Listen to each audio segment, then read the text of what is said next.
Back at it again, baby, and we have another one with Ben Shapiro. Let's dive in. No, it's actually the reason, and Michael, I assume the reason you're asking, it's a very important question because it really does go to, I think, your point, which is this court decision it's a case that proves too much. The argument that's being made in the case is that basically the state can encroach on any religious behavior whatsoever so long as it doesn't encroach on religious opinion.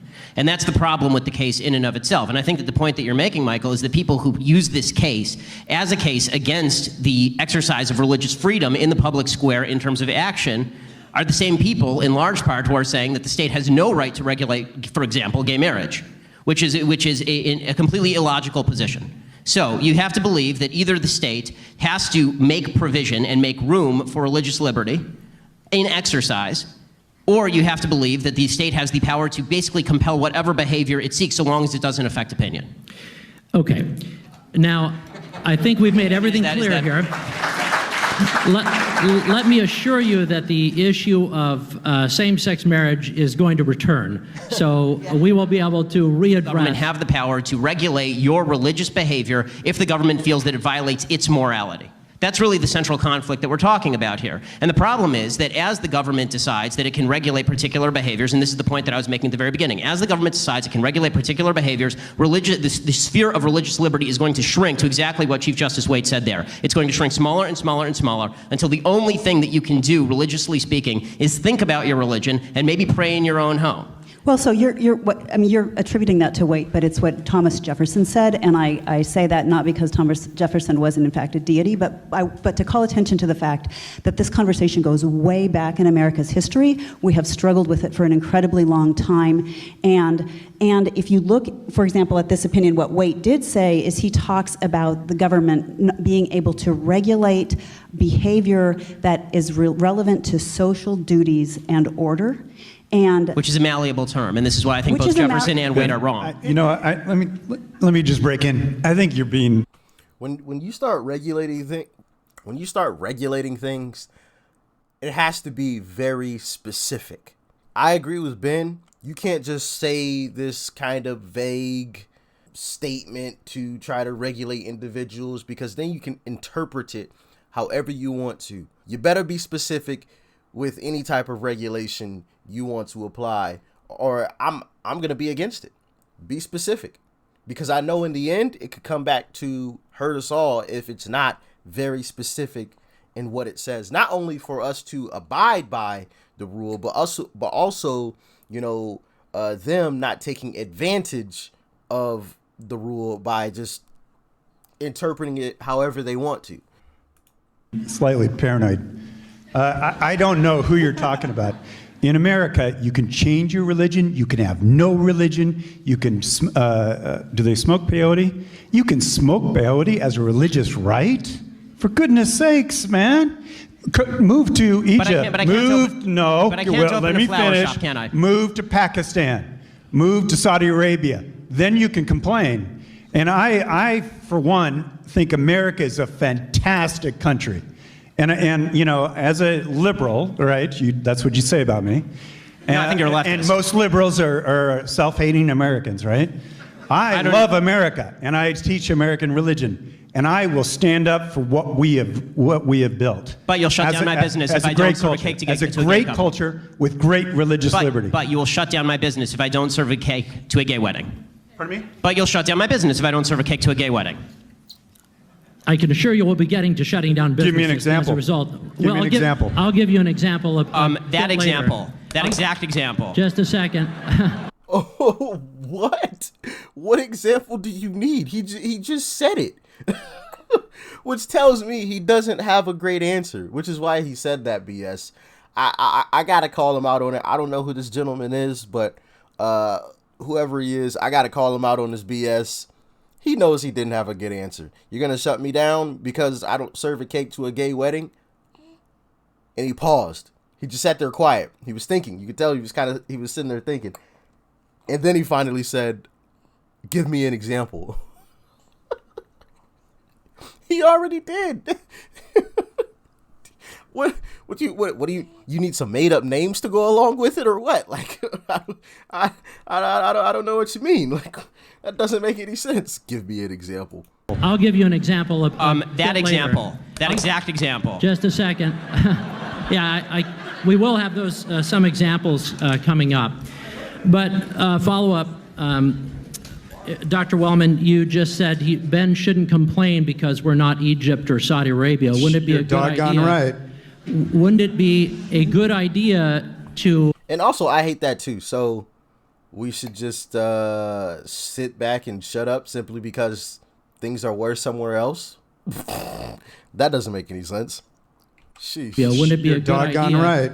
Wouldn't it be a good idea to, in the preservation of liberty, to have a heated debate about the nature of those rights?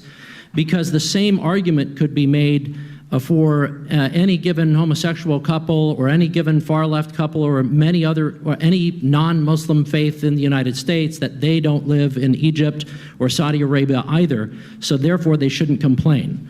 Well, all right. Yeah, but I don't think we have. I thought that No. See, she coming to save him. He started stuttering and everything. I don't think he had a good answer, but Yeah, but I don't think we have. I thought that liberals were the complainers. Pardon me? I thought liberals were the complainers in this country. I don't know. Dr. Wellman brought up the idea that Ben shouldn't speak out because... No, I love the fact that Ben is controversial, and he does well because he is controversial. That's why we like to hear him. But let's get to the facts a little bit. Religious rights and religious liberties are not being compacted in America. But let me go back to what Michael asked. Can you answer the example that I gave earlier? The case of polygamy. Example. I think that was wrongly decided. You think so? You actually agree with me that a shop should be allowed to reject service to a gay wedding? I think it's an interesting question. Is it a Why is that an public? interesting No, question? Why isn't that wait. clear-cut? You like to interrupt. It's a public for-profit business. And I think there is non-discrimination should go on there, and they should not be allowed to discriminate against gay people. So in other words, yes, I agree with that. Gentlemen, Yeah. wait. Hold the thought.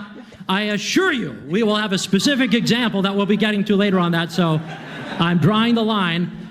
Save those thoughts for later. And as a follow-up to Tucked in there, baby. Valerie, I assure you, as a self-professed whiner, conservatives do a lot of complaining too, believe me. All right. In the Hobby Lobby case, which is expected to be handed down from the Supreme Court on Monday, the Obama administration seeks to enforce an ACA, the Affordable Care Act mandate, that would compel owners, Barbara and David Green, to provide certain kinds of what they consider to be abortifacient birth control. Is the Obama administration infringing on the rights of these business owners? Hold it. Valerie, would you like... you heard quite a few people in the crowd say yes. I agree. What do you guys think? Let me know. Would you like to launch us off on that?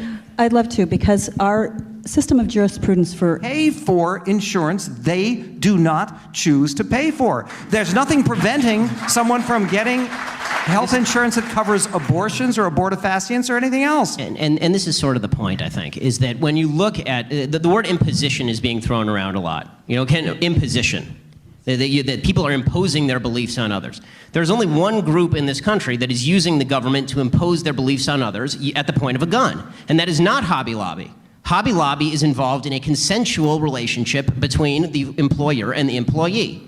Churches are involved in consensual relationships between themselves and their constituents. The government is not involved in a consensual relationship when it tells a business that it will revoke its license, and it will come to their front door if they remain open, and it will forcibly shut down their business. There's only one person and one group that is coming to the party here with a gun. And the only group, I mean, you said conservatives love guns. Liberals love guns far more. They just love guns that are being used by the government against conservatives.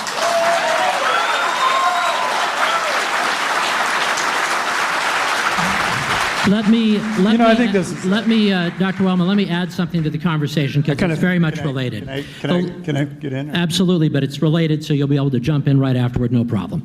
The Little Sisters of the Poor, a religious order of women devoted to caring for needy elderly people, now face the possibility of millions of dollars in fines unless they give, in a similar situation, unless they provide for their employees free coverage for sterilization, contraception, and what they see as abortion-inducing drugs. Should government be able to compel these women to act in violation of their convictions? Is this the Hobby Lobby case? Or? Well, there's Hobby Lobby as well, and I'm adding. This guy seems to be confused quite a bit. I really want to hear his answer, but the fact that he's constantly confused is just like. The Little Okay, Sisters let me to just the let me go Little back to Sisters Hobby of the Poor Lobby. to the mix. I think we're making a mountain out of a molehill. Okay, bear with me. So there's, I think, 25 types of contraception that this insurance covers. And I believe in the case, there's 4 that are problematic for Hobby Lobby. This could be simply dealt with and solved with the government simply saying, yeah, we understand. We'll pay for those 4. Solved. Okay, so let's just get over ourselves. I mean, come on. And if they don't do that, they're dumb. They're dumb. Yeah. They haven't done that. By the way, I don't think, Ben, that's a perfectly, in other words, for people, rather than suing Hobby Lobby and compelling them to pay for the abortifacients, if President Obama wanted That their employees would choose like they would. The question in Hobby Lobby is who.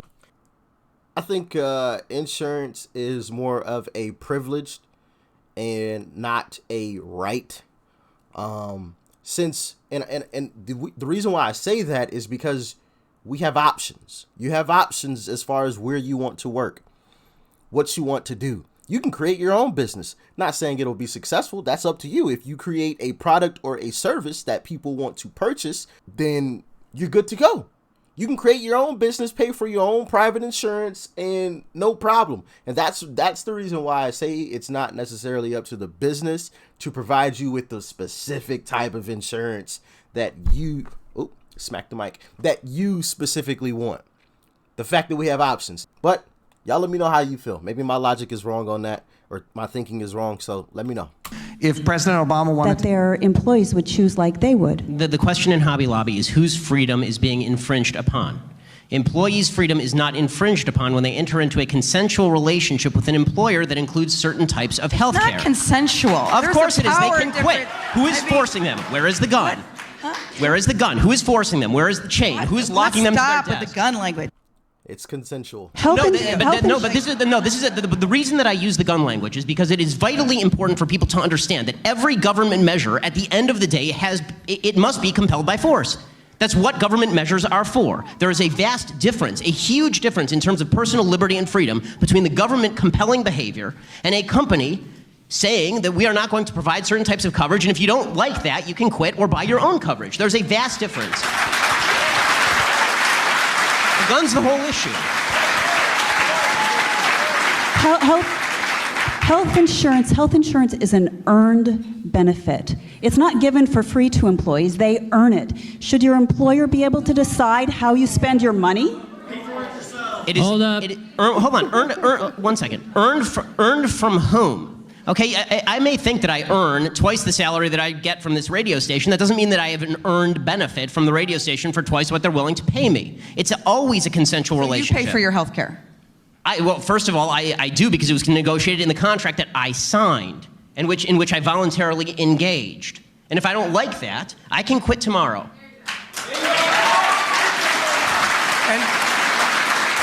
I think... And let me say... Michael, let me just introduce a third case. They're all related. It'll be just fine. There's a similar case still in the courts from Washington State where the State Pharmacy Board, after initially allowing for religious exemptions, came under pressure from former Governor Gregoire to mandate that pharmacies and pharmacists provide Plan B regardless of religious convictions. That act was widely seen as targeting Ralph's Thriftway in Olympia and its owner, Kevin Stormans. 2 individual pharmacists also felt that providing Plan B would violate their religious freedoms. They're also involved in the suit. was the state pharmacy board correct in trying to compel Ralph's Pharmacy, despite the fact that there were multiple pharmacies within a short time that were offering the same thing, or the thing that was requested, Plan B? Obviously, it's outrageous. And so much of this is outrageous. And I want to go back to a point that Ben has made, and has made so wonderfully forcefully. So, interesting discussion there. I tend to agree with Ben in that situation. I would have loved to have heard more from that guy that was to the far left. I know that sounds crazy. How ironic. Not saying he's a far leftist, but it was just, it's just crazy how that happened.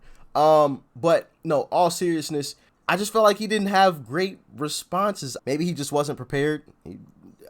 I would love to hear his point of view when he is prepared to debate, I guess. I don't know. Y'all can let me know how you feel about it in the comment section, but I like to hear opposing viewpoints. But y'all let me know how you felt about it in the comment section. Who'd you agree with, Ben, or did you agree with the guy or the girl, the two women he was sitting on either side, or that was sitting on either side of him?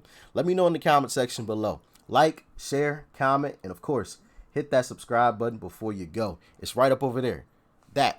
Click that thing. Hit that thing. It'll get you to subscribe, all right? Appreciate you. Peace and love. I'm out.